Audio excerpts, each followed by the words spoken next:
Dr. Long, yesterday we spent a little time talking about those mass spec graphs. Yes, call it. And those are the charts that you referred to as being like the fingerprint for ethylene glycol, true? Yes, sir. And we look at those numbers that are associated with the peak to see whether they match the fingerprint for ethylene glycol, right? Yes, sir. And if they do, then you can positively identify the substance as ethylene glycol, right? Yes, sir. And my understanding of what you said yesterday, and tell me if this is correct, is that it was not an exact match between the two charts that we looked at because one was liver and one was blood, and so there'd be some additional substances perhaps associated with the liver compounds? What it is you have background noise, okay? You have a dandelion growing in your yard, one dandelion, okay? That would represent the ethylene glycol. You have your baseline grass, okay? Is your lawn different from your neighbor's? Yes, it is. So the mass spec is going to see different background ions depending on the source of the sample. The dandelion's still going to be there, but the background noise is going to be different. Okay, so we have different background noise because one is blood and one is liver. Is that? Yes, you can have different background noise from blood to blood. Okay. Well, we have the same blood in this case, right? Yes, We have sir. two different samples. And you said 13B was liver and 12B was, and I can show you the exhibits if that would. Sure. Or you can look at 119.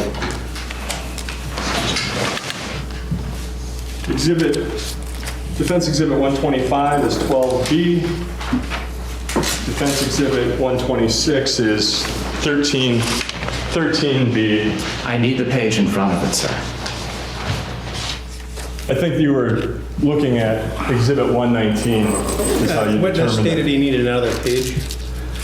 I need the page in front of it. Judge, yesterday when he identified these, he looked at Exhibit 119, and so I'm referring him back to 119. These are exhibits I pulled out. There was exactly a page in front of it, but I think they're from 119, and so I'm asking that he look at 119. Correct? Is that the page in front of it? Those are from 119. Those are the pages you gave me, sir. And as I explained yesterday, the page in front of it determined what the samples were. I understand. And those charts come from your Exhibit 119 that you brought here yesterday, correct? Yes, sir. And that's right there to your left, right? In front of me, yes, sir. All right, could you please look at 119? No, To your left. this is 119. Yes. Okay. That's why I said to your left. Okay. And could you please look at 119 and see if those charts are in there, and then tell me which one was liver and which one was blood? Okie doke.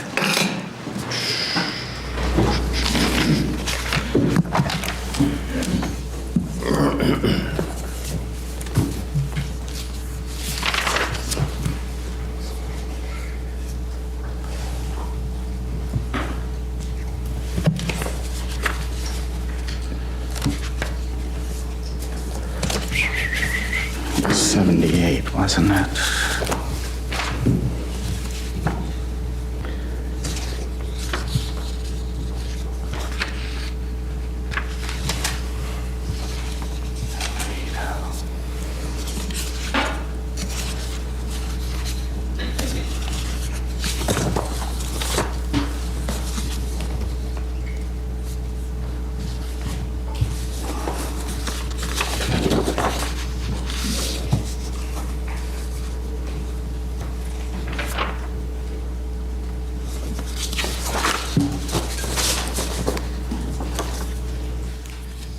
Okay. 13A is marked LVT, so that would be, oh no, correction, this is the lavender top, it's not the liver. This is blood, LVT stands for lavender top. I saw LV, thought it was liver. Right, so It's- 13B and 12B are both from the blood, right? That is correct. And the fingerprints don't match, right? Yes, they do match for ethylene glycol. They're not, you look at 12B and you look at 13B, and you have different peaks, true? There's different compounds in them. One's a lavender top and one isn't. So there's other compounds present in the lavender top, and it alters the decomposition of the blood, which is what you're looking at. Sir, here's my question. Are there different peaks between 12B and 13B? Yes, there are. There are peaks in each of them that are missing from the other, correct? There's differences, yes, sir.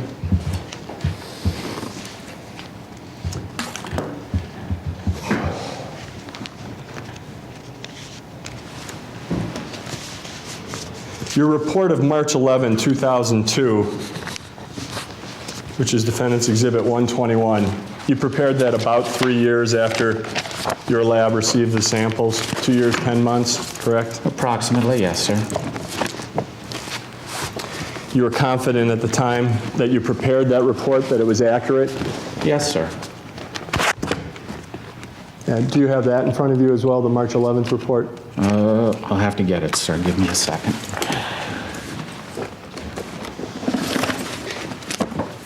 If not, I can provide you with a copy. I have one handy.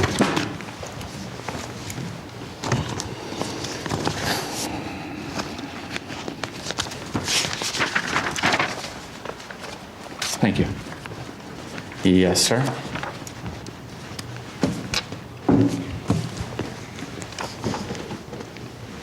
At the bottom of page 1, you indicate phase 2 begins 12 to 14 hours post-ingestion, right? Yes. Yes, sir. Yesterday you testified that it was 12 to 24 hours, correct?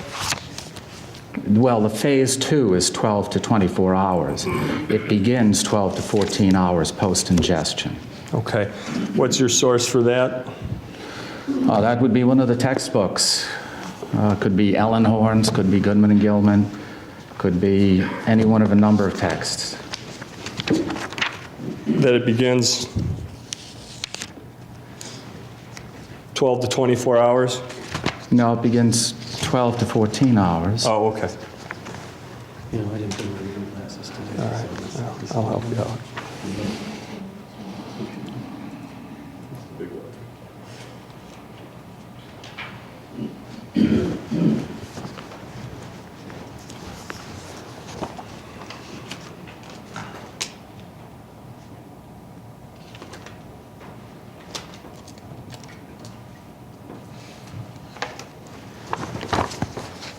Show you Defendant's Exhibit 130, Dr. Long. That's a photocopy from Ellenhorn's Medical Toxicology to which you were just referring. Actually, this is a different edition.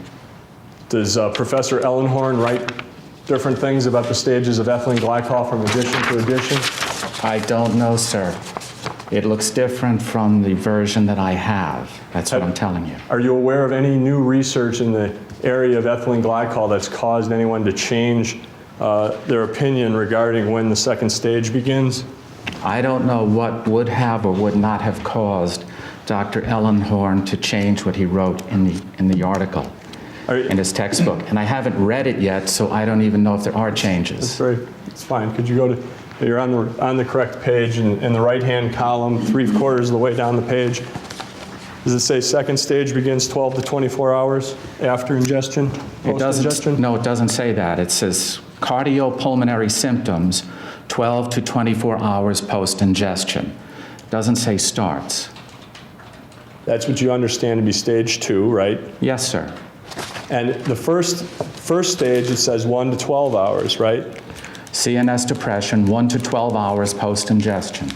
And the second stage is 12 to 24 hours post-ingestion, right? Yes, sir.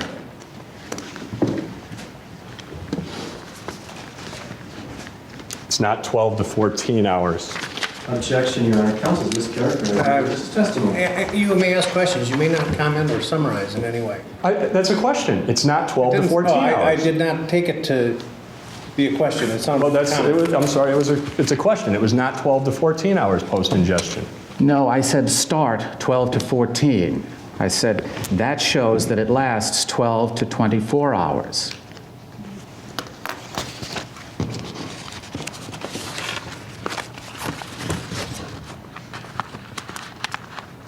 It says, Ellenhorn says cardiopulmonary symptoms, 12 to 24 hours post-ingestion. It doesn't say start. Right. Well, but that's what it means, isn't it? No, sir. Okay, how about the renal stage? Renal stage says 24 to 72 hours. 24 to 72 hours what? That's what it says. Is that when it starts? Well, that's the period for the renal stage failure.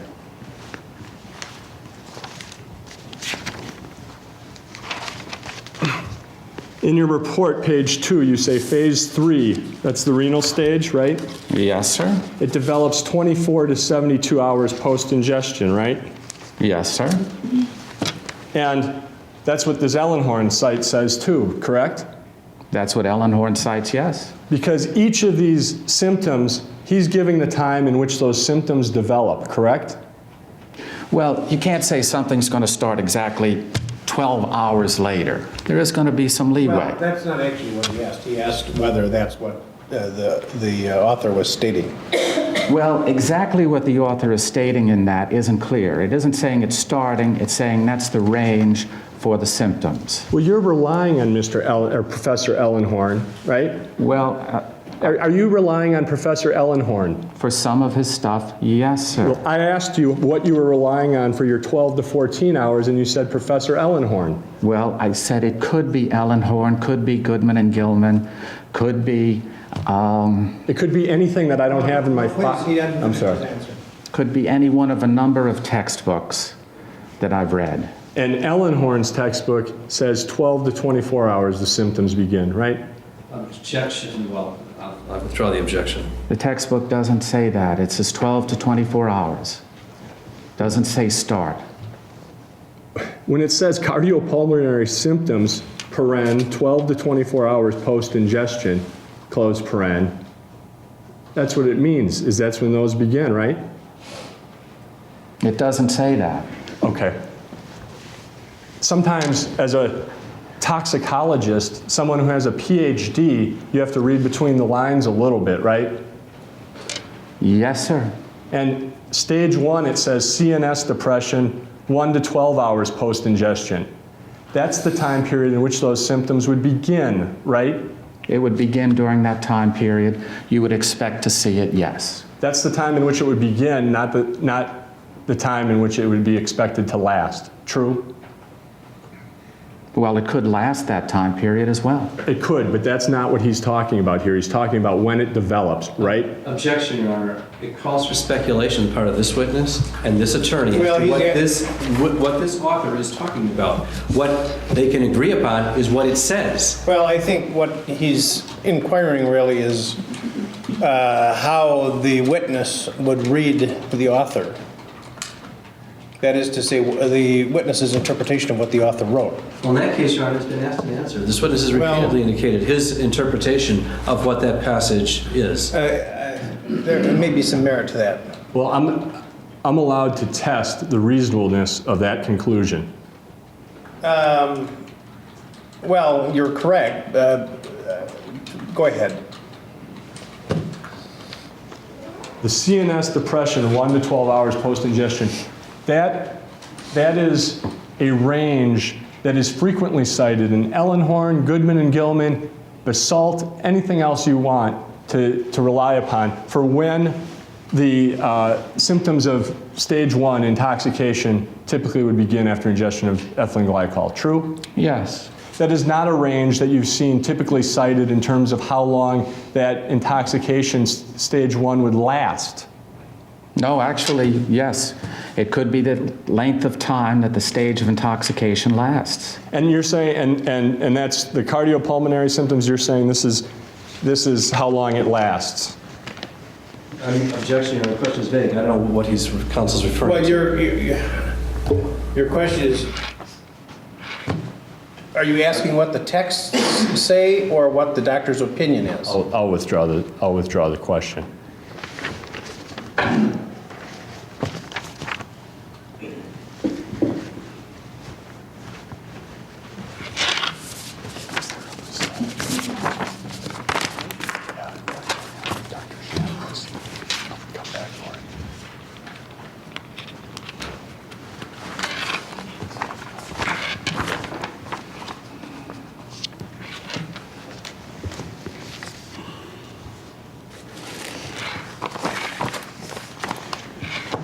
Dr. Long, let me go to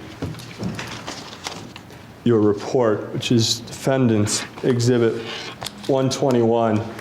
I'm going to put up on the screen the opinions that you cite in your report, okay? This from March 11th. Yes, it is. I don't remember my instructions in this. There we go. All right. And this was your first opinion, that ethylene glycol was the cause of death in Miss Jensen. And again, we have large amounts were found in the stomach contents, right? Yes, sir. Next paragraph. You say, Miss Jensen did not die from a single administration of ethylene glycol. The concentration in her blood was low, but there were crystals in her tissue. These crystals demonstrate she survived the initial phase or phases of ethylene glycol poisoning. The stomach, having a large concentration of ethylene glycol, demonstrates an acute digestion at or near the time of death. And let me try again to understand, Dr. Long, the difference between concentration and amount.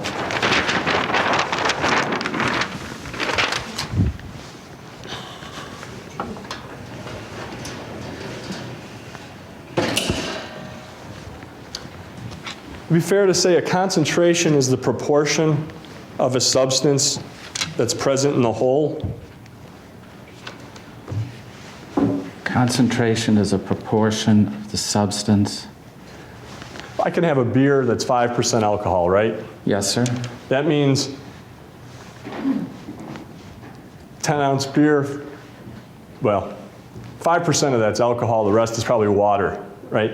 Yes, or something else. I mean, in water, there's some other hops and whatever else you have. 5% is alcohol. Yes, sir. And so that's a concentration, right? Yes, Concentration of alcohol is 5%, true? Yes, sir. And the amount of alcohol, again, if we had a 100-ounce beer, because that's easier for me, 5 ounces would be alcohol, true? Yes, sir.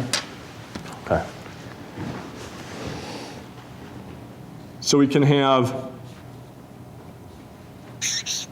for example, 4 ounces of liquid, 75% is ethylene glycol, and that would be 3 ounces of ethylene glycol in the total. Right? Yes, sir. And that would be a concentration, right? Yes, sir. And it'd be an amount. And it would be amount. The amount would be 3 ounces. And it would be a concentration, yes, sir. Right. And here, you're saying we have a large amount of ethylene glycol in the stomach, correct? Yes, sir. And that's not true, as you've acknowledged, right?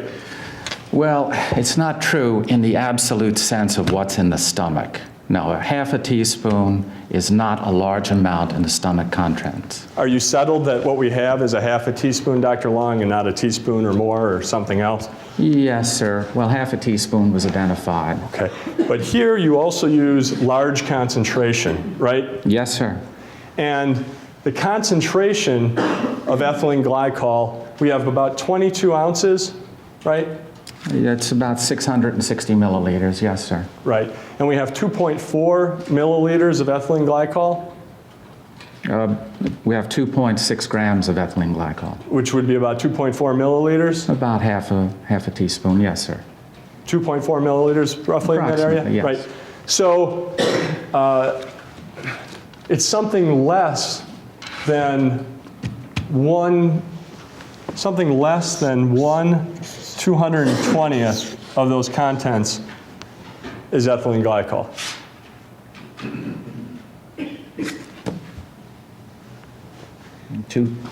And I'll tell you how I did that. Because I just rounded up to 3 milliliters, and we have 660, and 3 milliliters would be 1/220th, and we're below that. Yes, right? sir. So it's below, that's the concentration is less than 1/220th. Of the Say? total stomach contents, yes, sir. And that's a low concentration. In the stomach contents, yes, sir. As part of the total, that is. And concentration is not measured by reference to how much is in some other bodily fluid, right? Oh, the concentration is measured in whatever sample it's measured in. Right. It's not by comparison to the blood, for example, right?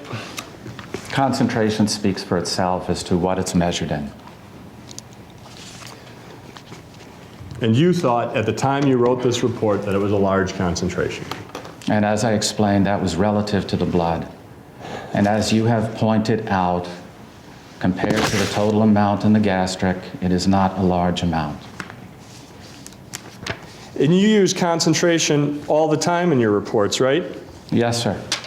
And you don't use it as relative to what's in some other fluid in the body, right? As I said, the concentration speaks for itself as to what it's tested in.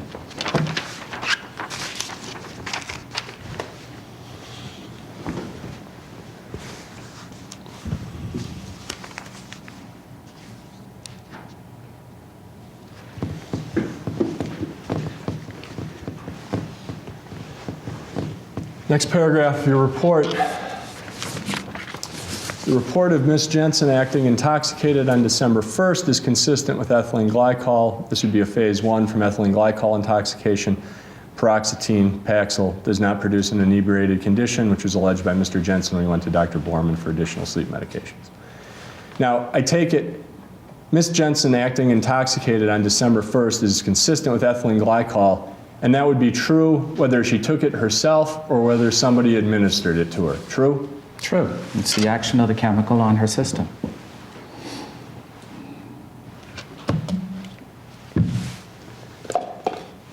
Next paragraph of your report. Ms. Jensen's history of feeling ill the day before her death, December 2nd, is consistent with phase 1 to phase 2 of ethylene glycol poisoning. She reported feeling weak and dizzy, which are consistent with ethylene glycol intoxication. And that information comes from a neighbor that she called on the phone. Is that your understanding? That second sentence? It was in the reports. I'm not exactly sure where it was from. It's also reported that she wasn't eating, but rather drinking a lot of water and fluids. And this all refers to December 2nd. Is that fair to say? Yes, sir. Ms. Jensen reported that she had vomited from the bedroom to the bathroom late in the evening of December 2nd. This vomiting would be consistent with an additional administration of ethylene glycol. Now, as with any alcohol, some people may vomit and some people may not, right? That's a function of the concentration, yes, sir. And did you locate a police report where Mrs. Jensen vomited from the bedroom to the bathroom on December 2nd? No, I didn't, sir. Did you happen to review Dr. Borman's report yesterday? Yes, sir. And Dr. Borman reported what Mark Jensen told him about an earlier time when Mrs. Jensen vomited from the bedroom to the bathroom, right? That was in November, yes, sir. That was in November, not December 2nd, right? That is correct, sir. So you relied on the wrong time period in preparing this report in terms of the vomiting, correct? Yes, sir. And the vomiting you indicated yesterday was a significant factor in your opinion, right? Well, there is other statements about vomiting, or rather dry heaving on the 2nd, but there is no evidence of vomiting in the police reports. There's certainly no evidence of vomiting from the bedroom to the bathroom, true? On the terminal days of her life, no, there is not.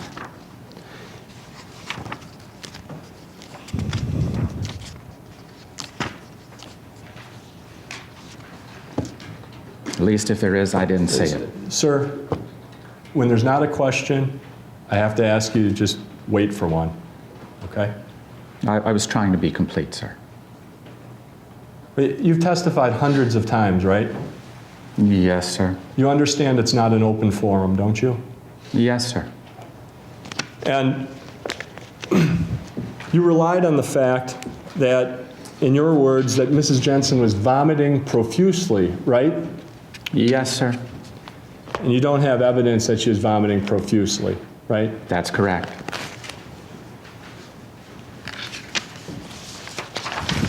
And no one has tried to correct your error in this regard in the 6 years since you wrote this report? No, sir. And you've never written a corrected report regarding large concentration? No, right? sir. You've never corrected your report regarding large amount? No, sir. You didn't feel it was necessary to, in a homicide case, to file an accurate report? Well, I filed a report, and once the information came out, it was already a done deal, so I didn't see the point in doing it, because I was going to acknowledge what the other experts had said from their point of view. And there's also the risk that if you filed another report, that there'd be additional errors in the new report, right? No, sir. That's not nice. Well,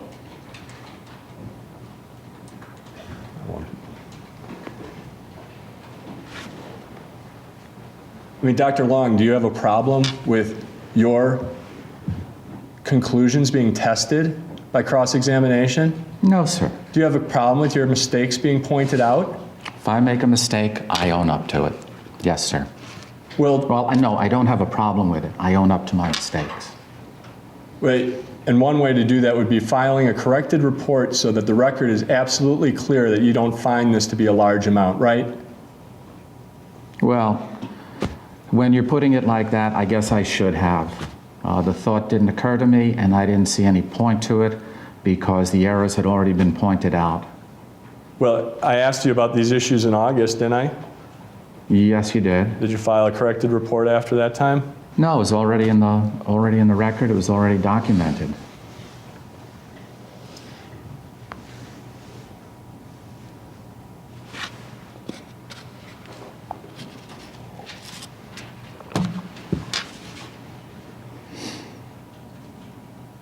Here's the next paragraph of your report.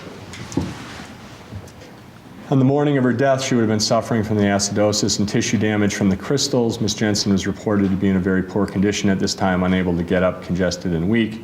All of these symptoms are consistent with ethylene glycol poisoning. It is not reasonable that Ms. Jensen could have gotten out of bed at this time because of the ethylene glycol poisoning. Now, the crystals developing would be consistent with her self-administering ethylene glycol early on the morning of December 2nd. True? Is that possible? Yes. It would be consistent, right? As I said, it's possible she could have taken it. Yes. Right, and the crystals would be consistent with that theory. True? The crystals take 12 to 14 hours to develop, so it would take 12 or 14 hours earlier that the dose would have had been administered. And so is the answer yes, it would be consistent? Yes, it's consistent. And all these symptoms would be consistent with that? It's consistent with her being administered, whether she took it or someone else gave it to her, the day before, or even the day before that.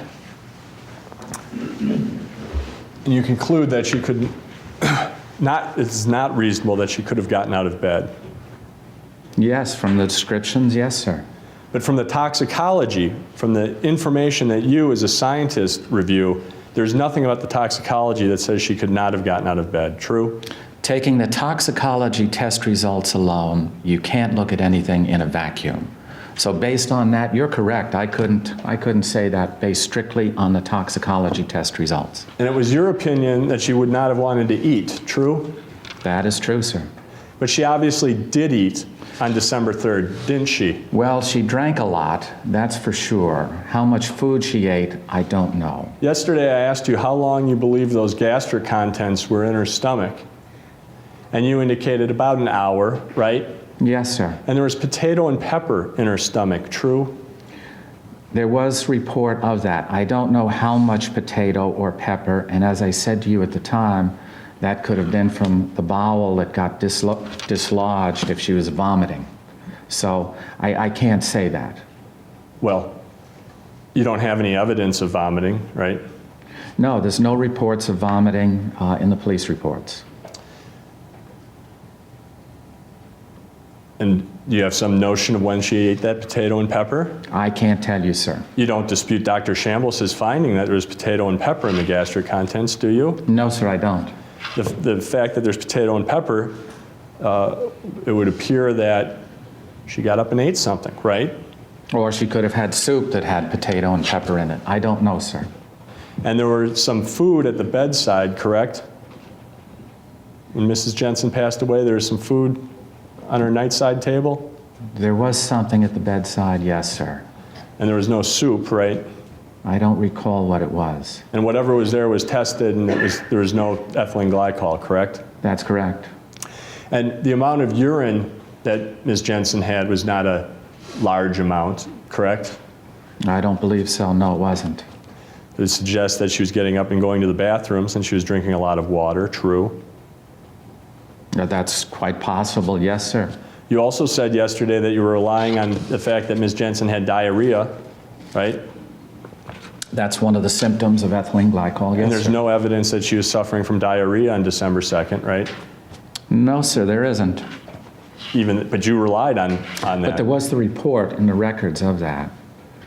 I'm pretty sure it was either the first or the second, but I'm not positive of Well, it. there were reports that she had been suffering from diarrhea before she went to the doctor. She had some stomach problems, and when she went to the doctor on December 1st. That could be, sir. So you have no evidence of diarrhea on December 2nd or December 3rd, true? Well, none that I recall, sir. All right. And diarrhea would be a symptom you might expect with ethylene glycol? Yes, sir. If she did have diarrhea, she apparently went to the bathroom because there was no evidence of any bowel movements in the bed, right?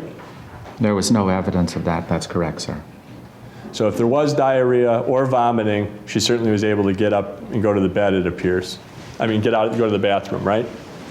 Or do something, whatever, sir. Right. And you found some significance to the fact that there was no ethylene glycol in the drains, right? In the sink traps? Well, yes and no, sir. Well, you emphasized that in your report, true? That the police had searched for poisons and even pulled the drains down to take a look and see what was in there. Yes, sir. They were trying to do a very thorough search. And they looked in the sink traps. Yes, they did, sir. That's in the reports. And if she had had ethylene glycol and thrown up in the sink traps, then the sink traps would have had ethylene glycol in them, right? If it wasn't washed down, yes, sir. And you think they did a thorough search? Well, from my point of view, it's thorough when you start taking the sink traps down. Yes, sir. Okay. And is that the only basis upon which you find it to be a thorough search? Well, that's one of the main features, sir. It sounds pretty thorough to me, but that's not my area. All right, well, I'm going to come back to that. And this is number one of your conclusions. Ethylene glycol was not present in the house. And that's one of the things you were relying upon about the sink traps, right? Yes, on a search by the police. And on page 1 of your report, you have a sentence, no ethylene glycol, paren, antifreeze, close paren, was found in Ms. Jensen's house, not even in the sink traps, right? That's correct. Did you look at any photographs of the Jensen home? I don't believe so. Were you aware that there were Dixie cups in the bathroom? No, sir. Do you know, you're not aware of any testing of Dixie cups that were found in the bathroom, right? No, sir. Were you aware that there were Dixie cups in the bathroom garbage? No, sir. Are you aware of any Dixie cups anywhere being tested for ethylene glycol? No, sir. Are you aware of many used glasses in the kitchen of the Jensen home? No, sir. You're not aware of any testing of any dishes that were in the Jensen kitchen, correct? No, sir. Does that sound like if there were Dixie cups, if we have evidence that there were Dixie cups and that there were used dishes in the kitchen, does that sound like a thorough search not to test those kinds of things? If they were dry, there was no sense in testing them. If there was liquid present, then yes, but if they were dry, then there's no sense in it. So if the glass had been used and everything in it consumed, then you wouldn't be able to find evidence of ethylene glycol? Probably not. Now, one of the main things you one of the things you rely upon in this case is that you don't believe there should be any evidence of ethylene glycol in the stomach unless it was consumed that day, right? Yes, sir. And what about if she vomited and some of it got lodged, as with the potato and pepper? No, sir. It's an alcohol and it's a liquid. Potato and pepper are solid substances.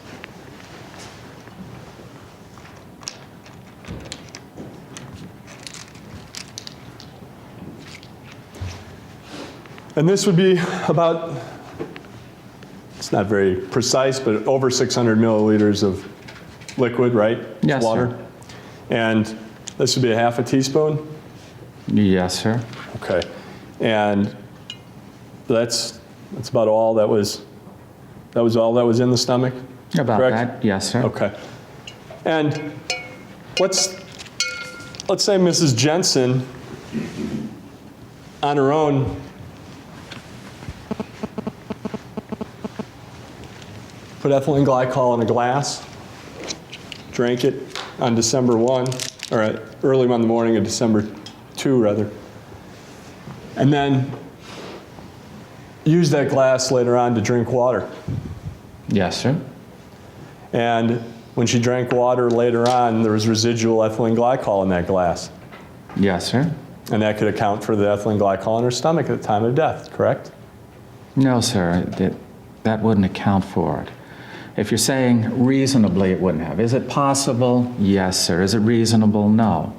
Because if she drank it through the first time and then filled up the glass the second time, and then to have it present the next day, no, sir, that's not reasonable. Well, you don't, under that theory, you don't know when the next time she filled up that particular glass and used it, right? That's true, sir. If you have a glass and there's some residual, I mean, all we need of residual is about half a teaspoon, correct? About half a teaspoon, yes, sir. And that residual was in a glass that she drank on December 3rd. That could account for that in her stomach, true? If she drank half a teaspoon on the morning of December 3rd, that could account for it. Let me go back.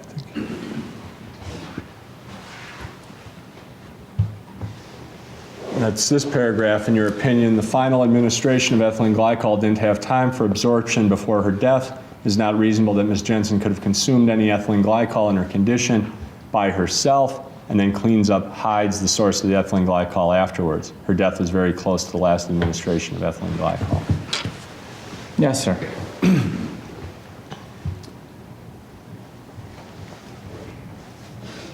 We already have some indication that she may have gotten out of bed to eat, right? We have some indication of that, yes, sir. Have some indication that she was getting out of bed to go to the bathroom, right? We have some indication of that, yes, sir. And so, for example, if I'll just use the Dixie cup as one of the examples. If she drank it out of that Dixie cup and threw it in the bathroom garbage, that would be cleaning up the source of the ethylene glycol, correct? Well, you don't have the bottle of the ethylene glycol, the original source, which would be the antifreeze. You may have the container, if that's what was used, but you don't have the bottle of antifreeze. Well, all she had to consume in that last time, if there was a last time, would be a few milliliters, right? Yes, sir. And the reason you're saying that she could not have cleaned up the source of the ethylene glycol is because you were envisioning that the amount in her stomach was something closer to that beaker of water I was holding up, and that is the kind of container that would have to be disposed of, right? No, sir. That is what you envisioned at the time you wrote this report, isn't it? No, sir. The police, do you have any information whatsoever that the police looked in the garage for ethylene glycol? I don't have evidence of that, no, sir. Are you aware that the Jensens had an attached garage to their home? I wasn't aware of that, but I assumed it. If you were looking for ethylene glycol, wouldn't that be the place that you would first look, would be someone's garage? I would look there, yes, sir. And you're not aware of any information that the police were looking for antifreeze or ethylene glycol on December 3rd, 1998. True? I don't know what they were looking for specifically, sir. But if there's evidence that they were not looking for it or did not look in the garage, then the first point in your opinion would not be accurate. True?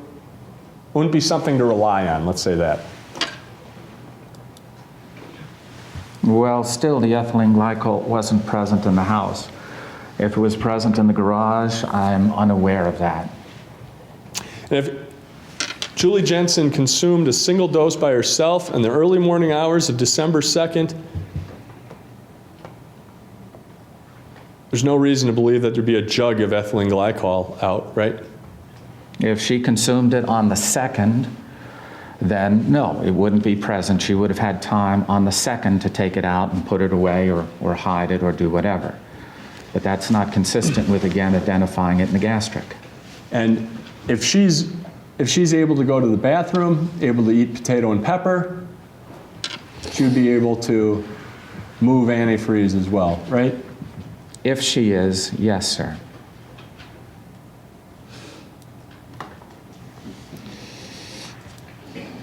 Let's go to your 7 points.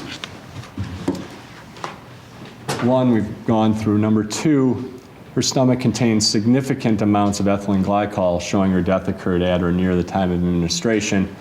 Again, significant amounts.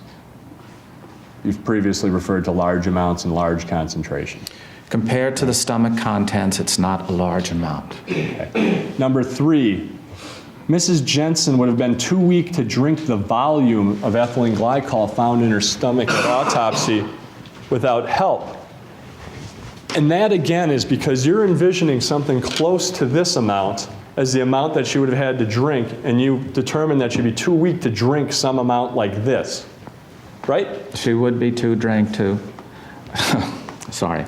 She would be too weak to drink that volume. She would not be too weak to drink this volume, right? She could drink that volume, yes, sir. And that's something else that shows that at the time you wrote this report, you envisioned a volume of ethylene glycol like is in that beaker rather than is in this half a teaspoon. No, sir, I didn't. I should have done the calculation, but that wasn't what I was envisioning. Point number 3 as to what you conclude here is that she would be too weak to consume this volume of ethylene glycol. You now acknowledge that she could consume the volume of ethylene glycol that was in her stomach. She could have consumed the half a teaspoon. And in fact, she had 660 milliliters over that in her gastric contents, correct? Yes, sir. Which suggests that she was consuming some significant amount of liquid, right? Some large amount of liquid, yes, sir. Very close in time to her death, right? Yes, sir. So she wasn't too weak to drink a large volume, for that matter, either, of ethylene glycol water or anything else. Well, it was able to go down her throat, yes, sir. Whether she drank it or had help, I can't tell you. Well, you can't force somebody to drink 20 ounces of liquid if they're comatose, can you? I'm not sure, sir. I've never tried. You don't know that from any of the training you have, sir? I don't know that how much you can pour down somebody's throat if they're unconscious. I don't know how you... The person has to swallow, right? Yes, sir, but there are ways of doing it, so that would be out of my area, sir. Number 4, too weak to hide the ethylene glycol. Again, that's because you're envisioning a larger amount, because a container that holds a half a teaspoon, that could have easily been hidden, right? No, I'm looking for the bottle of ethylene glycol that was the source. And my opinion is she was too weak to hide that bottle. Even though she's getting up and going to the bathroom? If she is, yes, sir. And perhaps getting up to eat potato and pepper? If she is, yes, sir. Multiple doses were administered, a minimum of 2 doses were administered, and that's based on your belief that there was a large amount in her stomach, and so the only way you could explain that was a consumption close to the time of death. consumption, because it was present. See, the amount doesn't change my opinion. Because it's present in her stomach, had she had taken it, as you've alleged, the second, it wouldn't be present on the third. It would have gone through. Sir, I haven't alleged anything. I didn't hear you, sir. I haven't alleged anything. Well, it was the premise of one of your prior questions. So the fact that it's present is all that I care about, because that shows the acuteness of the dose. Well, it's not all you care about, because point number 3, that it would be too weak to drink the volume of ethylene glycol, that depends on what the amount is, doesn't it? Well, that depends actually on the volume that she's drinking, yes, sir. Right? You just told me that she could drink this and you don't think she could drink that, right? Yes, sir. Even though she had that much in her stomach, right? Yes, sir. Oh, sorry, Your Honor. No, I'm the one who should be sorry, because I'm the one who... And then number 6 and 7 are related. You relied on the letter that she was reporting to police fear for her life, right? Yes, sir, and the neighbors' reports too. Right. And did you consider the fact that Mrs. Jensen's statements were inconsistent to various people? I didn't see that, sir. Okay. But you didn't read all the witness statements in this case, fair to say? Fair to say. And did you rely on the fact or consider the fact that Julie Jensen did not accept help that was offered to her? That was reported, I believe, by Mr. Jensen, or, well, maybe not. Maybe I didn't see that. And you didn't see any of the psychological reports? No, sir. And you are aware that she went to a doctor and obtained Paxil for depression just 2 days earlier? And Ambien, yes, sir. In terms of your conclusion that this appears to be a homicide, that's a determination that you typically leave for the pathologist, right? Yes, sir. That's really not part of your job description, is to determine whether it's a homicide or not, right? Well, usually I do more of determining suicide rather than homicide, because the pathologist sees the body, and I do the suicide because they want to know if the drugs were taken intentionally or not. I mean, generally, you don't tell the medical examiner if it's a homicide or a suicide. That's their determination, right? Yes, sir.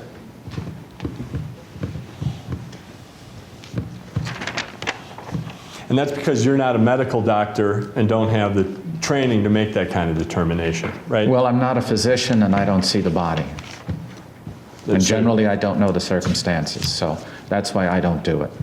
right. And you don't know all the circumstances in this case, correct? Not all of them, no, sir. When you indicated that you would oftentimes defer to the pathologist, would you want the pathologist to review all the photographs in the case? No, I would defer to the pathologist because they see the body. They make the determination as to the pathology. But you would want the pathologist to obtain as much information about the case before rendering an opinion, right? Well, that's their job, sir. I'm not going to tell a pathologist what they should or shouldn't do. If a pathologist indicated that 55 micrograms per milliliter, and that's the amount that was in Julie Jensen's blood, right? Yes, sir. If a pathologist indicated that that would not be a lethal amount so the person could not have died from ethylene glycol, you would tell that person they were wrong, right? It would depend on the rest of the pathology. If you had no crystal formation, then I would agree with them. But if you have crystal formation, then you have tissue damage, and it certainly could be the cause of death. If you have crystal formation, as was the case here, then 55 micrograms per milliliter could be a lethal amount, right?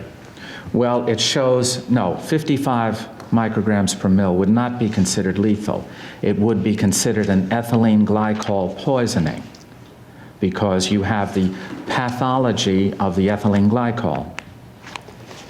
But you would have no problem determining that death was caused by ethylene glycol if there's 55 micrograms per milliliter, as in this case, right?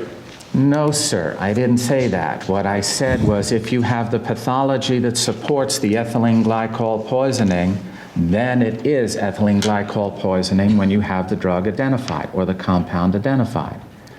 a strict 55 micrograms per milliliter, no, sir, I wouldn't say that's a fatal amount. Right. Okay. Maybe we're talking past each other. If there are crystals, the fact that there's only 55 micrograms per milliliter in the blood doesn't prevent you from finding that it's an ethylene glycol death, right? If you have the pathology that supports ethylene glycol poisoning, and you have the ethylene glycol present, it is an ethylene glycol poisoning. And it'd be fair to say that any amount would be consistent, any amount of ethylene glycol in the blood would be consistent with an ethylene glycol fatality. If you have the pathology to support it. There's not a range like 0.3 to 4.3 milligrams per milliliter that's necessary if there are crystals in the blood, right, Dr. Long? No, sir, that's a range that's been reported in ethylene glycol poisonings to where they demonstrate acute or more acute ethylene glycol intoxication. Right. So I mean the amount in the blood ultimately is not that critical in determining if it's an ethylene glycol death. You look at things like the crystals first, right? Well, you try and stand on two legs, sir. One is the identification of the ethylene glycol, the other is the pathology. And when you have both of them, you have an ethylene glycol poisoning. And that's what you determined in this case, true? Yes, sir. 90% or so or more of the work you do is for the prosecution in terms of criminal cases? Yes, sir. When we get a positive drug test, everybody wants to talk to me. When it's a negative, nobody wants to talk to me. Is that true? 90%? Yes, sir. That's a yes? Yes, sir. If Julie Jensen took a single dose at 1 a.m. on December 2nd, showing signs of intoxication at 2:30 a.m. on December 2nd, would be consistent, right? That's possible, yes, sir. And it would be consistent with a single ingestion at 1 a.m. that she would show signs of illness on December 2nd, right? Yes, sir. And that those would continue on to December 3rd, right? They could worsen, yes, sir. And that there would be crystals in her kidneys at the time of death. Yes, sir. That would all be consistent with a single ingestion on early in the morning of December 2nd. Correct? Yes, sir. The absorption time for ethylene glycol, I believe yesterday you said it could be up to 10 to 12 hours. You would generally characterize it as something, what, more like 3 or 4 hours? I would say 3 or 4 hours, yes, sir. So if someone ingested at 1 a.m., they may peak at their ethylene glycol level in their blood at about 4 a.m., true? Or sooner, yes, sir. Or later. Well, I wouldn't say later's not reasonable. Well, you said it could be up to 10 to 12 hours, right? Well, I'm not sure exactly where that came from, but that's phase 1. And if you delay it, and as I said yesterday, if you have Thanksgiving dinner, you have gastric emptying time of 5 or 6 hours. So I wouldn't expect it to be beyond that. Is that possible as an outside? Okay, I'll give you that, sir. Right, and can you tell me what percentage of people would not fully absorb the ethylene glycol within 3 hours? I couldn't give you numbers, sir. We haven't tested humans on that. Right, so you really don't have any basis on which to say that 25% of the people might not be more than 3 or 4 hours, right? What we have is other alcohols that people do drink and the absorption for that, and by comparison, and even food absorption. So as I said, a Thanksgiving dinner, gastric emptying time is 5 or 6 hours. So it's not reasonable to say 12 hours, and I'm not exactly sure where that came from. I believe it was your testimony yesterday. Well, if I said that, it was on the outside and I gave it to you. But that isn't my intent, sir. And, well, it's fair to say that there are numerous things that affect gastric emptying time, correct? Yes, sir. It's difficult to predict how a person will absorb any one meal, right? Yes, sir. There are variations between individuals in gastric emptying time, right? Yes, sir. Even the same person on different days will have different gastric emptying times? Yes, right? sir. Certain illnesses will affect gastric emptying times, right? Yes, sir. You saw in the autopsy in this case that Mrs. Jensen had a distended stomach, correct? Yes, sir. And given the amount of gastric contents in that distended stomach, there could be some delays in gastric emptying time here, right? Well, I'm not sure just what that would mean to her. Is that outside of your area of Yes, sir. expertise?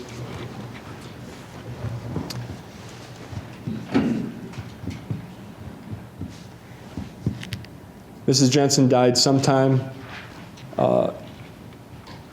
in the early afternoon of December 3rd. Is that your understanding? Sometime on December 3rd, yes, sir. If we used 2 p.m., that would be 34 hours after 4 a.m., right? Yes, sir. And given the 3 to 5 hour half-life at which ethylene glycol is eliminated, if it was 35 hours, it's 21 to 35 hours then before the ethylene glycol is eliminated from the blood, true? It would take 24 to 35 hours for it to be out of the blood, yes, sir. So if it took 3 hours to absorb until 4 a.m. with a 1 a.m. ingestion, would be within the range that you might expect to see a very small amount of ethylene glycol in the blood at 2 p.m. on December 3rd, right? It might be possible to detect it at that point. It might not. Right. And what we have here is a small amount of ethylene glycol in the blood, true? Well, yes. Yesterday, you indicated that approximately, in the last 5 years, you've had approximately 10 to 15 suicide cases with ethylene glycol. I believe that's what I indicated, yes, sir. And is that about how many you had every 5 years for the previous 20 Oh. years? I don't know, sir. As I said, that was my best estimate or guess, and I wouldn't go back beyond that. Well, over 20 years, how many ethylene glycol suicides do you think you've had? I don't know, sir. Over 40? I don't know, sir. Can you tell me one of those ethylene glycol cases that in which the person committed suicide and took other drugs? Offhand, no, sir. You were asked that question in August too, right? I believe so, yes, sir. And since August, you haven't come up with one of those cases, right? No, sir. And as I explained, I don't even think I can discuss someone else's case with you. You could discuss it in general terms without giving me a name, though, correct? I guess so, yes, sir.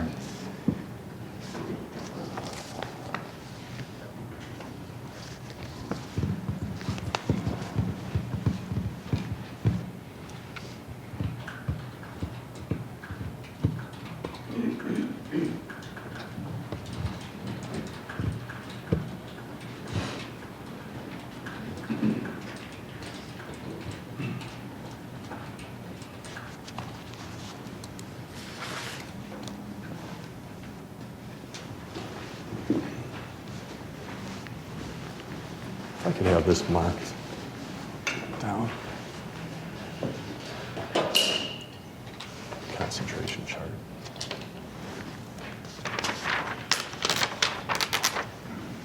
Thank you. I'm marking the chart on which I wrote the proportion of ethylene glycol and the total contents of the stomach as defendants, Exhibit 131.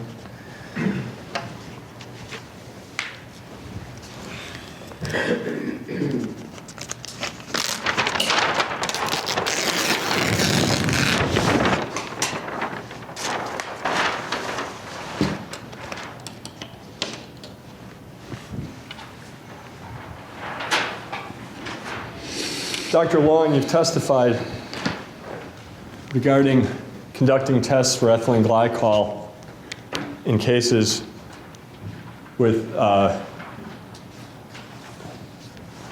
excuse me for a minute, I'm sorry.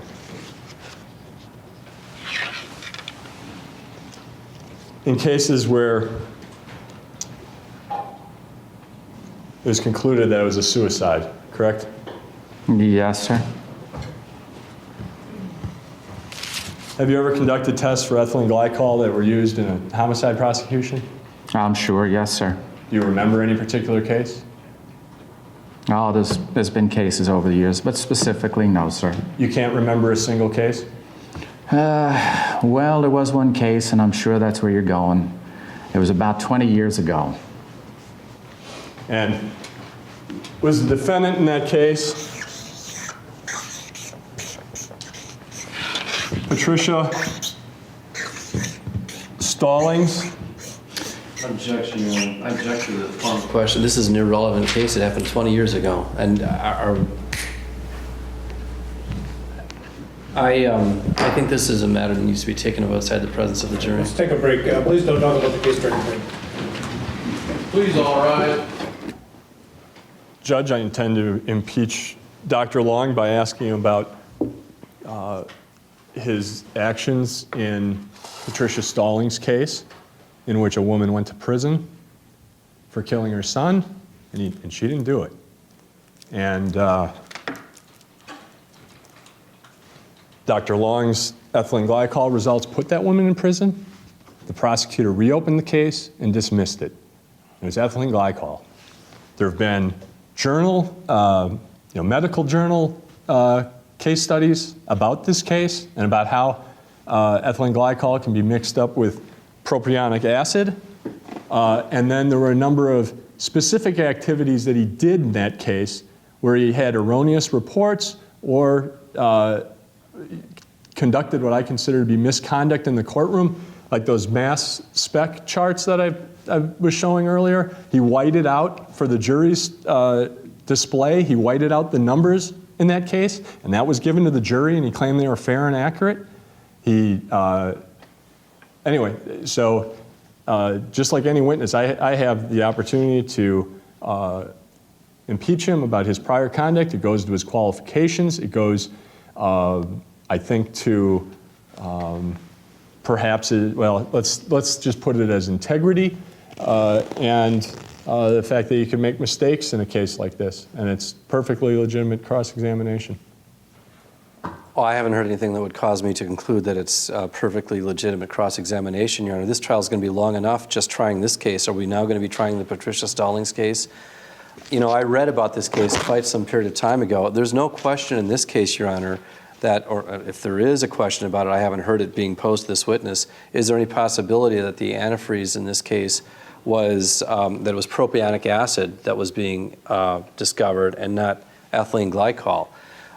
My understanding was that in the Patricia Stallings case, Mrs. Stallings' infant was found dead. The initial, it may still be Dr. Long's assessment that Patricia Stallings' infant died as a result of ethylene glycol poisoning.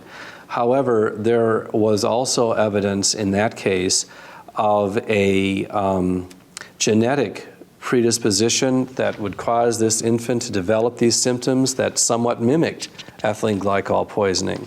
And this was because of the buildup of propionic acid.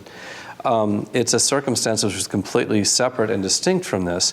And it's akin to examining a police officer who has conducted an investigation and arrested somebody and believes that they're guilty of a crime, but they were subsequently acquitted. I mean, any law enforcement officer, I suppose, could be put on the stand, and or any medical examiner could be put on the witness stand and say they offered an opinion in a case and a jury acquitted the person, or even that the district attorney chose to not prosecute that case. I've chosen to disregard the opinions of forensic psychologists, for example, in the disposition of a post-conviction case. Does that mean that forensic psychologist or psychiatrist's testimony is forever thereafter to be impeached on that one instance? Yep. The rule, I think, that seems to me to be applicable is 90608. Yes. That's what? Yeah, I agree. That's one of them. And that's one of them, and there are others, including the one that Mr. Jamboys had made reference to, which is the consumption of time rule. And I don't want to get the jury sidetracked onto other matters. And trying another case, the Stallings case, and I agree with his observation that the dismissal of the case by the district attorney after conviction is not necessarily proof that the Ms. Stallings was innocent, and I have no knowledge of the case at all, and I haven't read anything about it, so I'm certainly not saying she's guilty. I don't have any knowledge. In the eyes of the law, obviously, she's innocent, but the dismissal of a case or an acquittal is not necessarily proof that someone is or is not guilty or innocent. I do believe you're entitled to question the witness about specific instances of conduct which bear upon his truthfulness.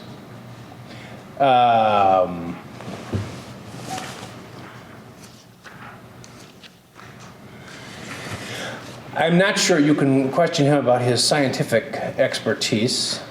And in fact, I know that there's case law that says you can't. And for example, in a malpractice case, ask doctor about other cases, usually, except in extraordinary circumstances. But if you say that he was falsifying records and the like to mislead the jury and engaging in deceptive conduct, I think that although there was some reference to 20 years ago, I ruled once in the case of the state against Mink on the other crimes, wrongs, and acts statute that 23 years was not too remote in time. And although remoteness actually isn't in that rule, I don't think. It's in some of the case law, and I never understood fully why remoteness in time would have anything to do with sexual proclivities. I guess I'll use that word in spite of its bad reputation in the law. But 20 years, it doesn't strike me as that remote in time if someone would take the witness stand and phony up an exhibit. And I'm not saying the doctor did. I'm saying he's claiming that he did, if I understand him right. So I'm not so disturbed about remoteness in time. Your Honor, the bottom line, Mr. Albee, is that you'll have to take the witness's answer because we get back to the point that we're not going to retry the Stallings case here in the court. Your Honor, I believe there should be an Well, wait a minute. I think I'm going to let Mr. Albee talk first, and then I will invite your response. Go ahead. Judge, an expert witness is subject to cross-examination about his qualifications and those he's been bolstered by, I've been doing this for 30 years and I've been, all those things that he had to say. And so the jury thinks that this guy's been doing good work for all that time. Maybe he did good work in the Stallings case. I don't want to try that. Well, and I'm going to tell the court I'm not going to spend a lot of time on it, but in terms of, just like when I'm cross-examining these jail inmates, I can ask him what the prosecutor ultimately did in the case. It's my right to present a defense, and you can go to errors that they made in prior cases. And if he wants to explain why it is, but one of the things that I think goes to his honesty, if he fails to admit a mistake that everybody else has acknowledged, on which there are peer-reviewed articles written about the mistakes that were made in this case. And I mean, this was a homicide case where he throughout found that there was ethylene glycol found. She had a 5-month-old baby, Ryan, Patricia Stallings did. The child died in the hospital a couple days after she fed him with a bottle. And Dr. Long found that the child had ethylene glycol in his blood. They charged her with murder. In jail, she gave birth to a second child. That child developed the same sickness and symptoms that were displayed by the first child.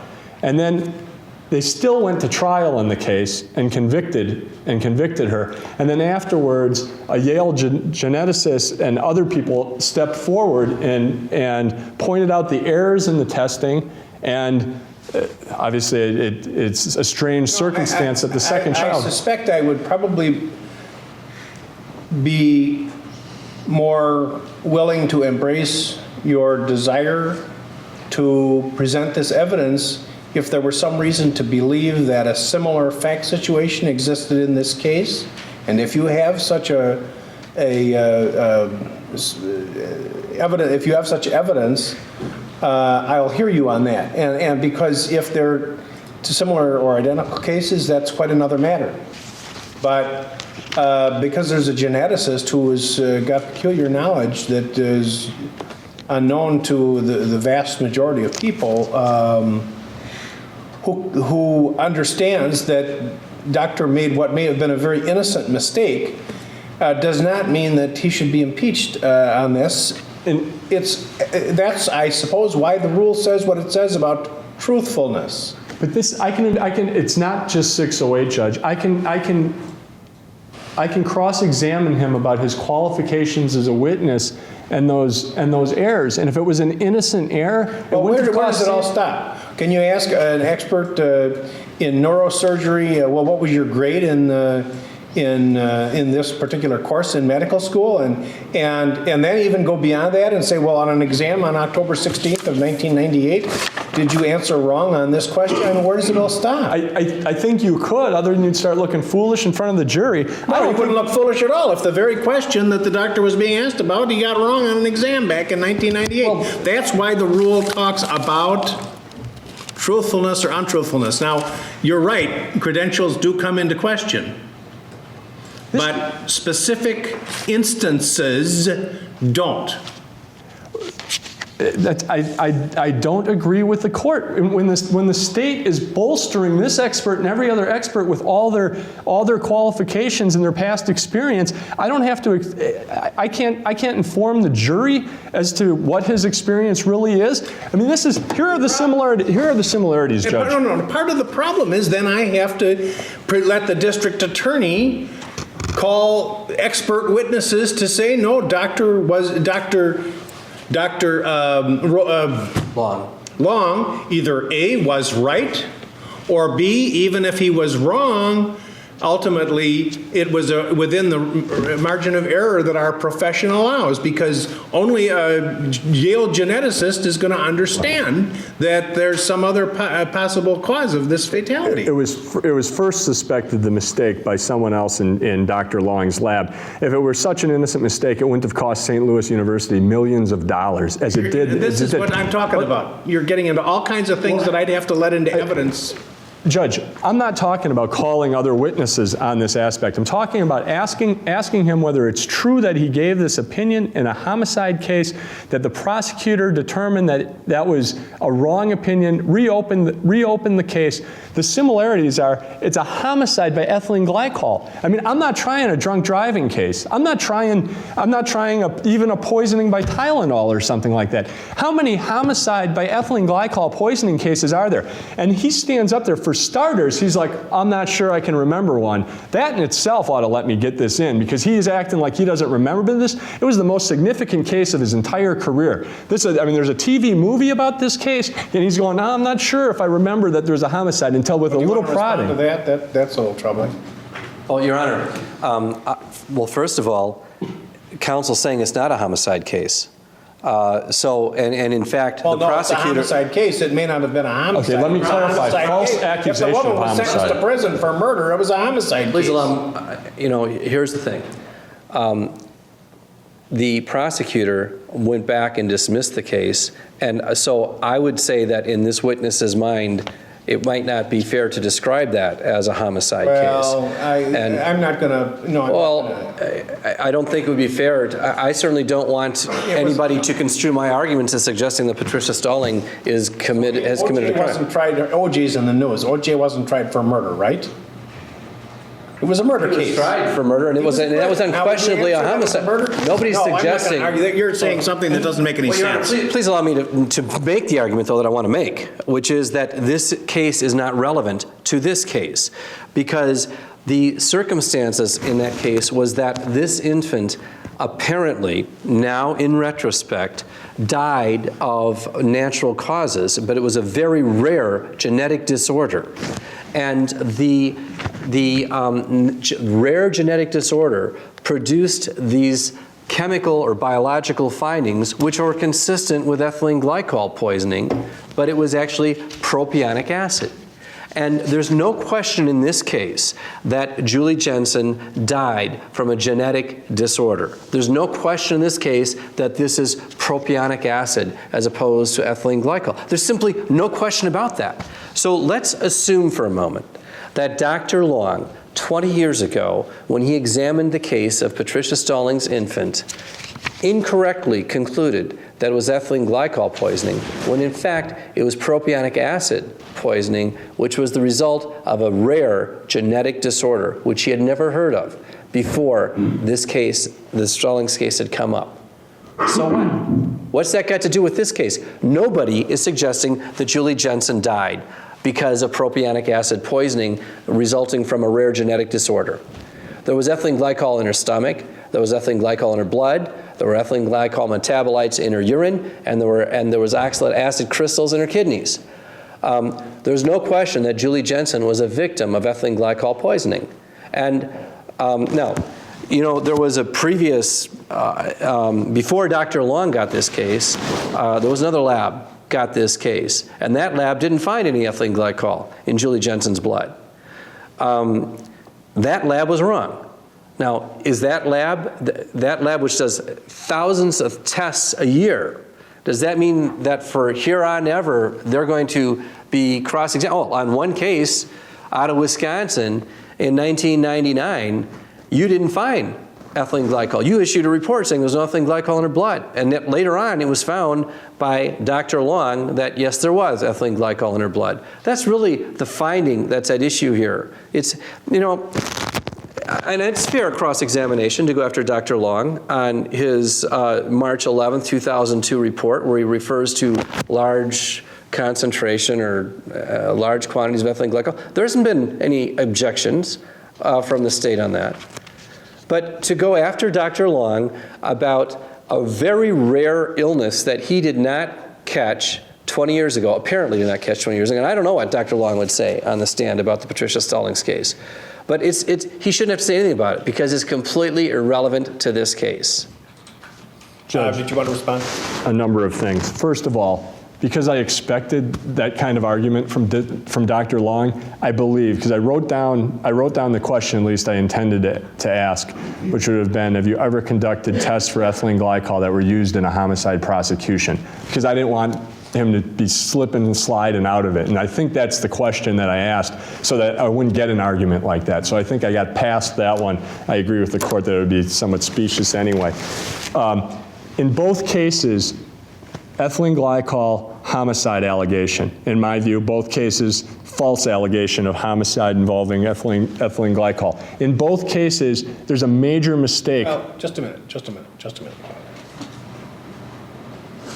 A false allegation Of homicide, yeah. suggests purposeful dishonesty. An An erroneous accusation. Go ahead. erroneous accusation of ethylene glycol poisoning, homicide. In both cases, he's made a major mistake. He's made a different major mistake here as well, involving the weights that I don't think he's come forward and admitted in this case. I think this is certainly relevant to that issue. And another thing we have to take up is I'm still not sure I understand the parameters of using Mr. Jamboy's letter. Mr. Jamboy's gives the example of National Medical Services. I'm shocked by that because the court may recall the several occasions when he hollered that it wasn't that NMS didn't find it, it was that it was below their detectable limits, which would not be the same thing, so they would not have made a mistake by saying they didn't find it. It was just at too low of a level that it was below their detectable limits. There wasn't a mistake there, and they've been saying that the whole time.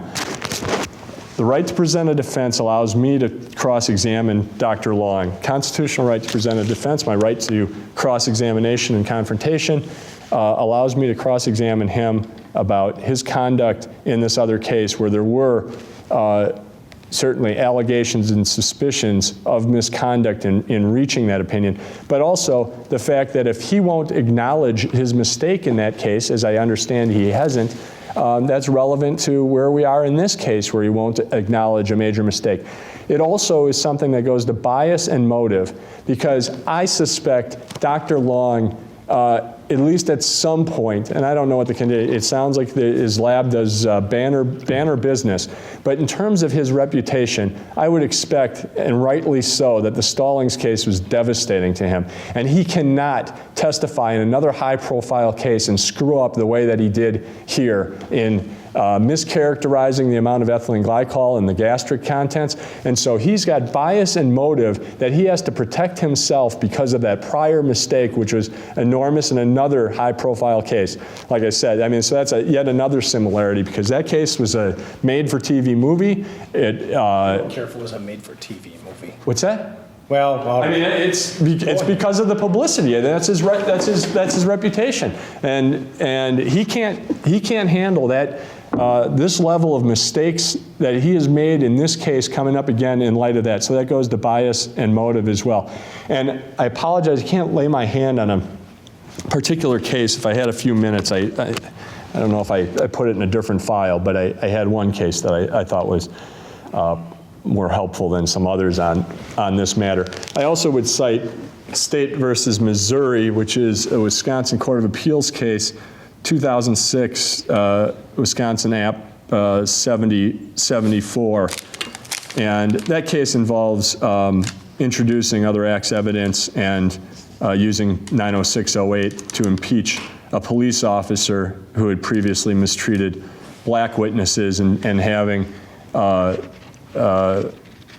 black folks from the other cases that alleged misconduct on his part testify that he had mistreated them and beat them, and that was the defense of the defendant in that case. And I think in its relevance to this case, again, it's in Wisconsin we have pretty broad allowance for cross-examining about misconduct and about people's motive. And in that case, one of the motives was he wanted to conceal his hatred for African Americans. but that's a bias case. I think because of the publicity and his need to protect his reputation, we have that here. I think this is a very powerful and appropriate evidence here. I think it goes to the integrity of Dr. Long and this prosecution, where I've already identified what I think are substantial mistakes that I think he's not owning up to.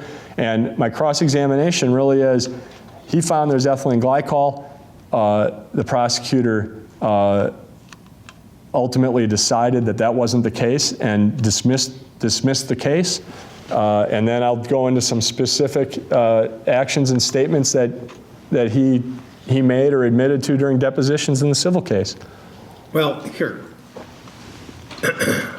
you referred to your constitutional right to present a defense. And that is so amorphous because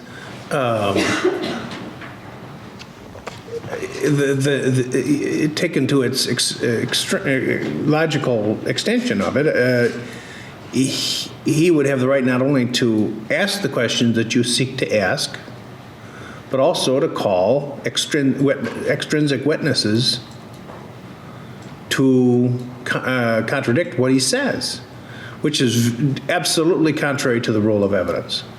And so where's the stopping point? Where's the stopping point? Are you going to take his answer?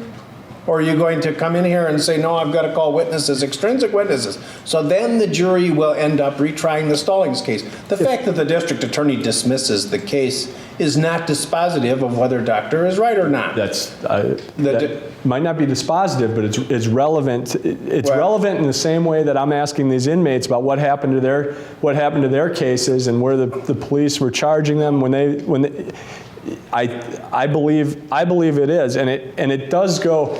I do have cases where the finding that like a federal judge found that someone lied in another case. I think it's relevant what some official person found in terms of their qualifications in another case. Your bias argument, I'm thinking about. What bias argument? I don't know. There's not. That if a doctor is trying to protect his reputation, then he may be subject to scrutiny about that, and it may be fair game on the cross. On what basis? Your Honor, I will cite, first of all, the case of, and I'm trying to read this without my reading glasses. I only have about 20 reading glasses. I buy them for $1 a pair, and I left all of them back in my room. But what is it? No. Nowacki versus... Nowacki versus Osterloh. Okay, evidence that an expert in a medical malpractice, here, somebody provided me with reading glasses, thank you. That's a great help. Evidence that an expert in a medical malpractice action was named as a defendant in a separate malpractice action was inadmissible for impeachment purposes under this section because it did not cast light on the expert's character for truthfulness. There's nothing that counsel has said in this case that would suggest that Patricia Stallings' case impugns his reputation for truthfulness. He made several statements about, he claims that Dr. Whited out on some exhibits and the like, which would, if it was, he could at least ask him of whether or not he did it for the purpose of deceiving the jury. So that would deal with his I think there should be an offer of proof outside the presence of the jury on that issue. Now, with respect to this other thing about the Patricia Stallings case, I think it's undisputed that the facts in that case were that the infant died as a result of a rare genetic disorder, a very rare genetic disorder, that her second infant apparently had the same. I want to interrupt you because I want to be clear on something. Is it claimed by the defense that Dr. Long was in error in stating that there was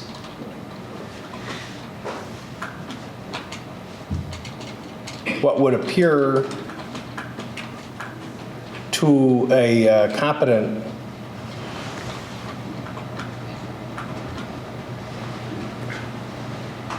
toxologist to be ethylene glycol in the deceased infant's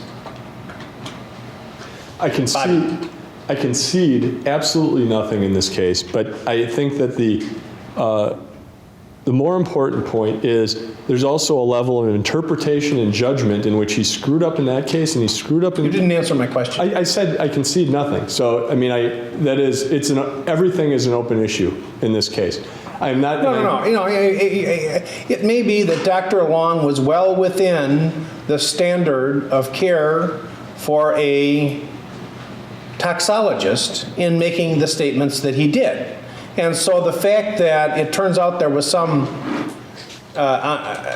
there's some other scientific information available to a limited number of people that show that what may have appeared to Dr. Long without any error on his part under the standard of care that exists for toxologists, it turns out the doctor was wrong, doesn't have anything to do with his truthfulness and it doesn't have anything to do with bias. Judge, some of the problems that I understand from the Stallings case is first, he certainly, at least at the time of the civil case, and I think to this day, well, I haven't ever talked to him about it, denies he made any error in his testing. There were, one of the things he apparently did is he displayed a chart like I showed with the mass spec peaks, and he whited out numbers so that it would appear to be different than it was, so there would be a perfect match in that case.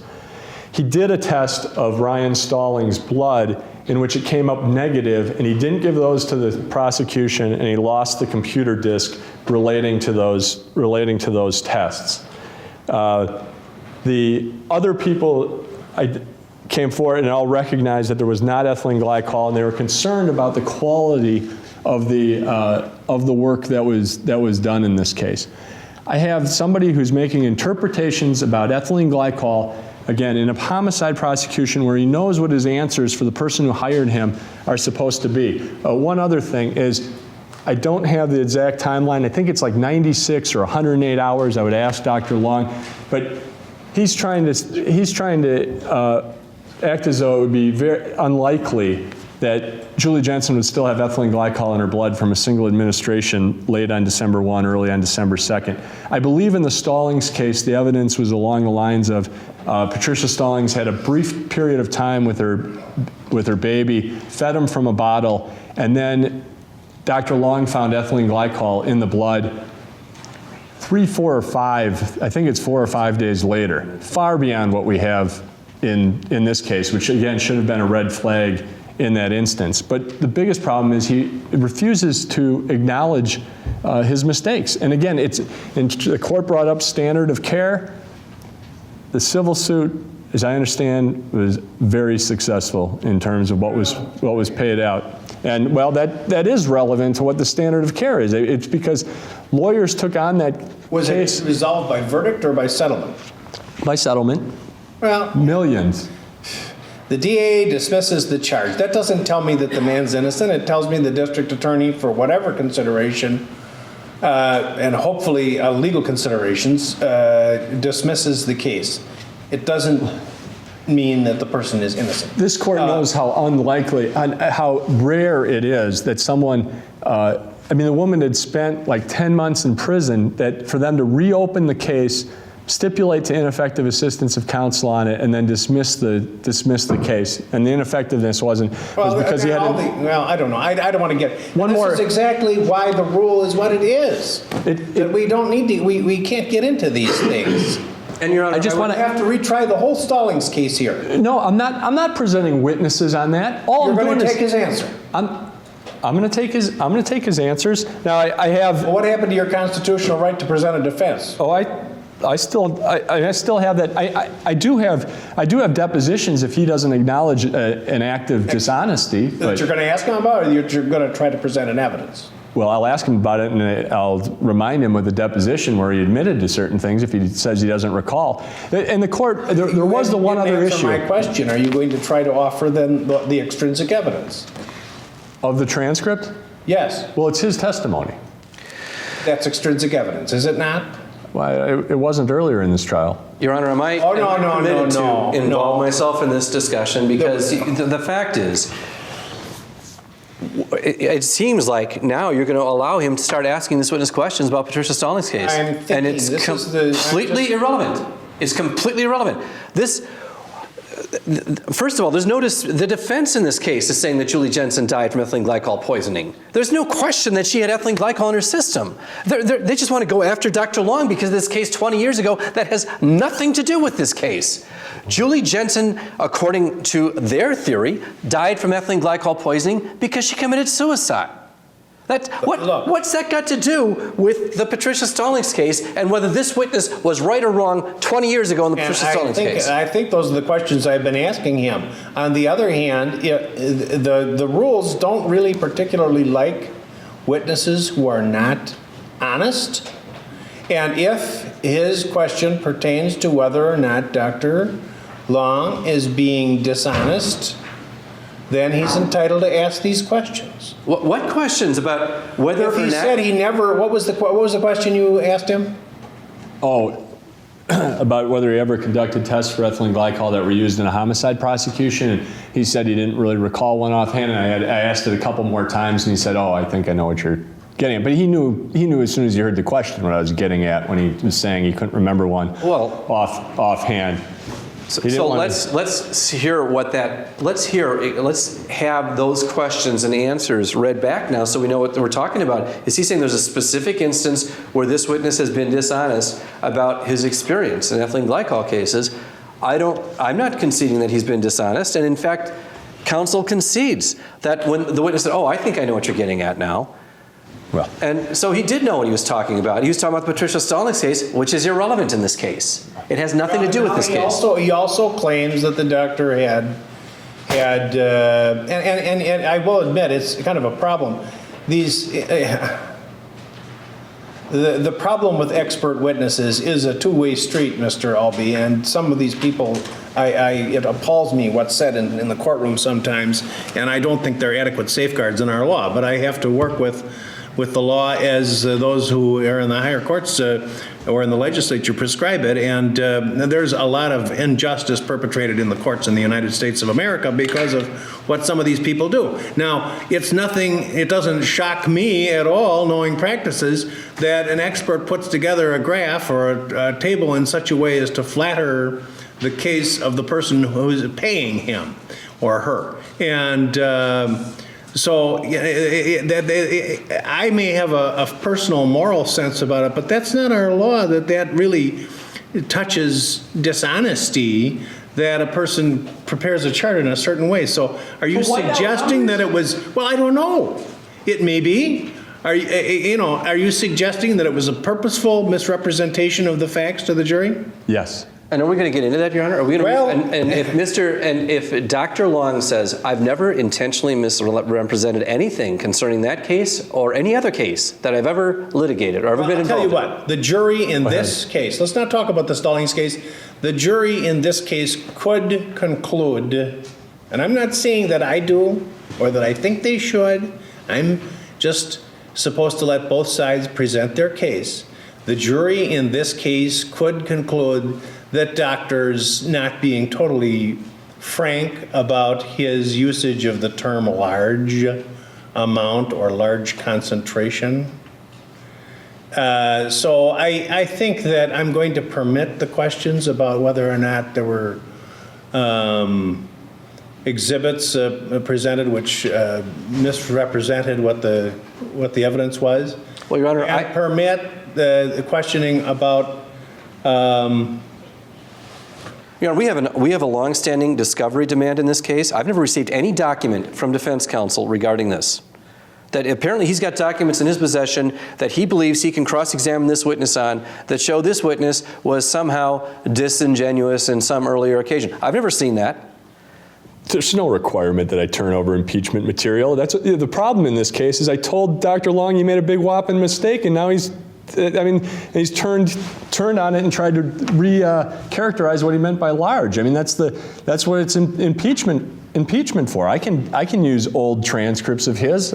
I don't have to turn over that kind of stuff. It's the same as with rebuttal. I don't have to turn over his mistakes from prior cases. And Judge, I think I can get into it. Goes to his qualifications. If he made a mistake, if this isn't going to take, it'll take less time than this whole argument is taken, and he can ask him, well, did you feel confident in that result, or you still think that's right, and that's fine. But I think I can ask him, was that case dismissed? No.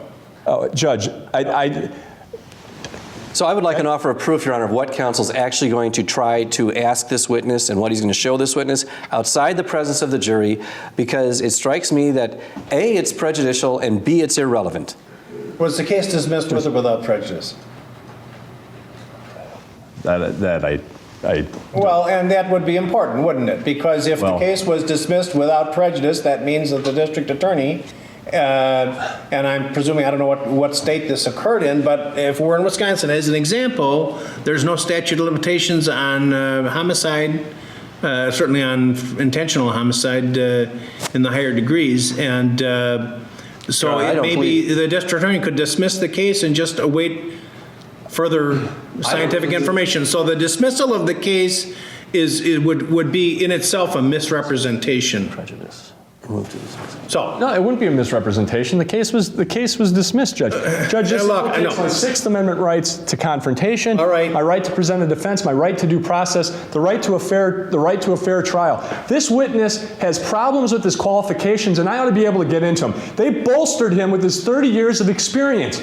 The guy has screwed up in an ethylene glycol homicide prosecution before. I should be able to bring that out. And then you're saying he screwed up. Forgive me, Mr. Albee, but I'm not going to rely on Albee on toxicology. I asked you before about the standard of care and whether Dr. Long's conduct in that case was beneath the standard of care, and you have not answered that it was. So the answer to your question is no. I believe that it is because it's I don't care what you believe. Hold on. Because of the negligence in the civil case. But the problem is, Judge, he can respond to that. I'm sure Dr. Long has a pat answer for why this all happened in the Stallings case, and he can give it. And that's not problematic for him to explain it. We've gone into so many extra areas in terms of witnesses, in terms of telephone calls that aren't right on point here. This is a critical witness in this case, and this is a critical piece of impeachment. All right, well, if you and I sat down last night and put the rules together, maybe I'd agree with you that we should devise the rules in a different way, but these people have been working on these rules for many, many, many years, hundreds of years, and here's what it says, and you haven't got a rule that this comes in under, and there's a reason for it, too. Motive and bias is one. To impeach him under 90608 because of his truthfulness. Because under 702, I get to attack his qualifications. I get to his abilities. I don't have to take. Are you going to call another toxicologist to say that this Dr. Long has a pathetically poor reputation in this field? Would that matter to the court? Because I have. Because you could do that. I am actually. Okay. But that's not. It's not enough. I need to go into how he screwed up in this case, and then I'm going to support it by opinion as to his character for honesty. Yes, I am. But I'm not going to stop you there. But the problem is, I need to introduce this not just as impeachment on truth, but also it goes to his qualifications, and he can defend himself as to why that case was dismissed despite his mistake. And if he just says, 20 years, yes, 20 years ago I made a mistake. Okay, well then the jury can, accept that and whatever. He can adopt exactly what Mr. Jamboys said if he believes that to be the truth. This was a very unusual case. It involved propionic acid. It was not known at the time that could interfere with identification. You just said it right there. It was not known at the time. I don't believe that. You're answering the question about the standard of care. No, I'm not. Your Honor, how long is this going to go on? No, I thought the court ruled on this already. Quiet. I'll stop him when I think I want to stop him. Go ahead. In that case, I believe there are errors beyond that. I am suggesting what Mr. Jamboy said, and if Dr. Long thinks that's true, he can say that, and maybe the jury believes it, and maybe they don't. But the fact is, I think Dr. Long will still continue to say he did everything right, and it was ethylene glycol in that case, and I think that's false, the same way I believe that David Thompson denying he shot David Martin in the back of the head was false. Well, look, I'm sorry. That is not... If you want to come up here and testify and you meet all the credentials, you're welcome to come up here. But you're not going to because you don't meet the credentials and you're just giving your opinion, and I'm not going to let the jury sit here and hear your opinions on it. So, no. The bottom line is this. You can... ask him about if you have good faith reason to believe that he presented exhibits which distorted the facts to the jury. You can ask him about that. You can ask him about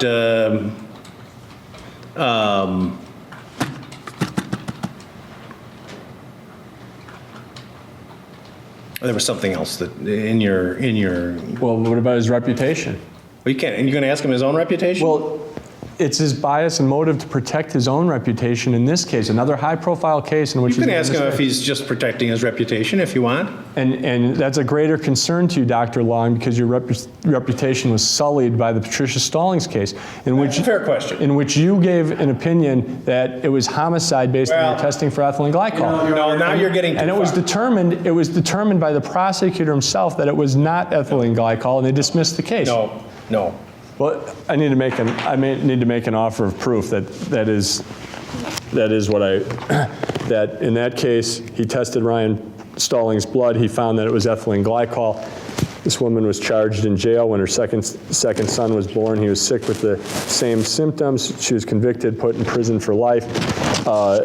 It was discovered that there was a genetic disorder with the second child. Ultimately, there was evidence that the ethylene glycol testing was not done up to the standards that it should have been, that there was no ethylene glycol. All right, now wait, I'm going to stop you. Because now you're saying that the testing was not up to the standard of care. Well, I would have to present extrinsic evidence on that. Do you have extrinsic evidence to that effect? That's the question I asked you before. Yeah, I could. Yeah, I have somebody available that could do that. But the testing that was done in that case was below the standard of care that existed for a toxicologist at that time? I believe I have that evidence, yes.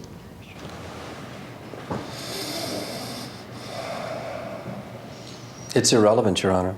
It's not relevant to this case that there was a previous examination done of some tissue samples in the Patricia Stallings case that demonstrated, or that this doctor believed was showed the presence of ethylene glycol when in fact it was propionic acid. There's Well, where do you draw the line?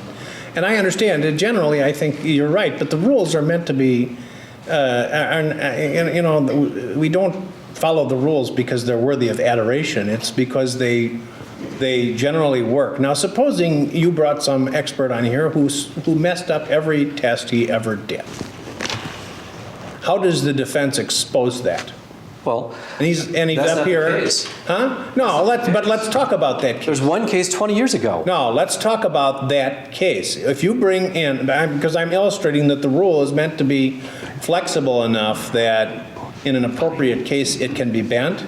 And if you have, let's say we're trying a cocaine case and you bring in a